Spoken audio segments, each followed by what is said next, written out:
Salut mes amis, l'étude de la Torah. L'étude de la Torah, il faut savoir une chose. Beaucoup de fois on parle Torah, Torah, Torah, Torah. L'étude de la Torah, c'est pas étudier la Torah pour un livre et il y a beaucoup de gens qui disent ah, mais David, attends, tu demandes qu'on étudie tout le temps, tout le temps. La réponse est non. Lorsqu'on étudie, il faut étudier la Torah nuit et jour. Il faut vivre selon la voie de la Torah, nuit et jour. Ça veut dire qu'on ne peut pas, mettez ça dans la tête, on ne peut pas être un juif si on ne respecte pas les lois de la Torah. Et lorsqu'on respecte les lois de la Torah, c'est ça étudier la Torah. Lorsqu'on mange le kasher tout le temps, on fait attention qu'on doit manger que le kasher, ça s'appelle étudier la Torah. Lorsqu'on ne parle pas du lashon hara, ça s'appelle étudier la Torah. Vous savez qu'on dit que celui qui veut parler du lashon hara, la médisance, il ne parle pas, il a Gan Eden, il mérite le paradis. Parce que la chose la plus dure qu'il existe aujourd'hui, c'est vouloir parler de la médisance et tu ne parles pas. Ça s'appelle Torah. Tu ne voles pas, ça s'appelle Torah. Tu vis sur les lois de la Torah, ça s'appelle Torah.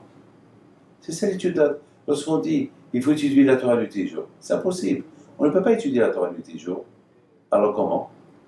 Eh bien, le fait que je vais dormir le soir, pour que demain matin, je mets l'horloge pour que je me réveille le matin pour aller à la synagogue, comme si j'ai étudié la Torah toute la nuit. Parce que tout mon but pourquoi je vais dormir, c'est pour que le matin, je vais à la synagogue. C'est écrit chez Yaakov Avinu, que Yaakov Avinu, il aimait beaucoup la Torah. Et à tel point, lorsqu'il est parti dormir, lorsqu'il s'est réveillé, on dit qu'il s'est réveillé de son étude. Mais c'est pas possible. Comment on peut dire qu'il s'est réveillé de son étude? Mais il a bien dormi. C'est écrit dans la Torah qu'il a dormi. Mais le fait qu'il est parti dormir, se reposer, parce qu'Hachem a voulu qu'il se repose pour avoir des forces, alors comme s'il a étudié la Torah.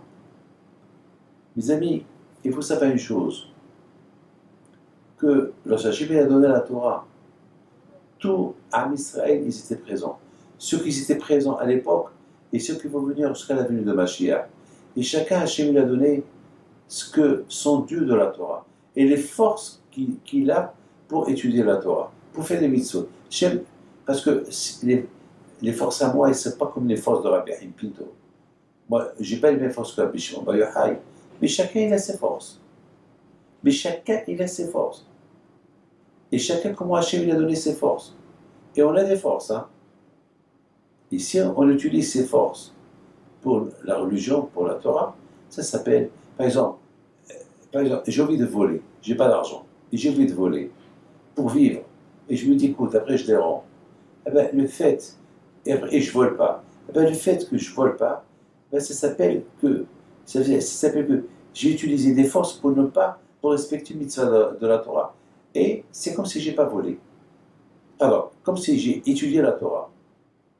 Et bien sûr, lorsque tu fais mitzvah avec beaucoup d'efforts, eh ben, ça va t'aider pour refaire une autre mitzvah avec beaucoup d'efforts. C'est ce qu'on dit, une mitzvah est entraîne à une autre mitzvah. Regardez Abraham Avinu. Abraham Avinu, les éloges que Hachem a donné à Abraham, c'est quoi? Les éloges que Hachem a donné à Abraham, c'est qu'Abraham, il a respecté toutes les mitzvot et la Torah. Mais pourtant, la Torah n'a pas été donnée à son époque. Il n'a pas été donnée. Alors comment on peut dire il a respecté?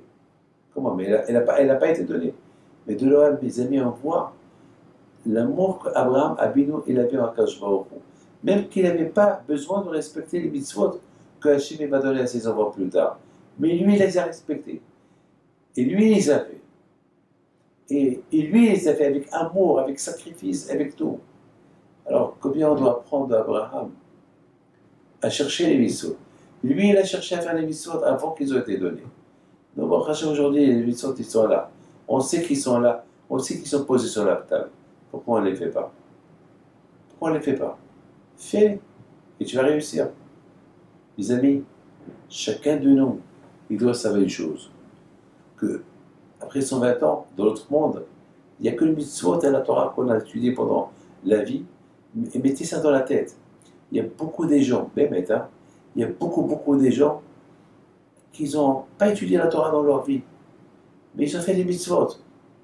Eh bien, dans notre monde, c'est considéré comme s'ils ont étudié la Torah, parce qu'ils ont fait ces mitzvot-là. Mais bien sûr, si on étudie les lois, comment faire ces mitzvot, alors c'est encore mieux. Et de plus, qu'on va étudier, parce que pour étudier la Torah, il faut être méritant. C'est pas tout le monde qui a le mérite d'étudier la Torah tous les jours. Alors, puisque nous, on n'a pas ce mérite là d'étudier la Torah, alors au moins 5 minutes par jour, 10 minutes par jour, au moins qu'on vit selon le judaïsme pour accomplir, si Dieu veut, les mitzvot et pour avoir le zéro un jour, ben, c'est un Hashem d'étudier, parce que celui qui étudie ici, il va étudier après 120 ans. Et celui qui n'étudie pas ici, il va étudier après 120 ans quoi? Alors, là, on ne sait pas, ni télévision, ni texto, il n'y a rien du tout. Il n'y a que la Torah. Alors, moi qui fait un peu de mitzvot, qui fait un peu la Torah, moi qui trouve quelque chose après 120 ans, là où, Ad avait ici.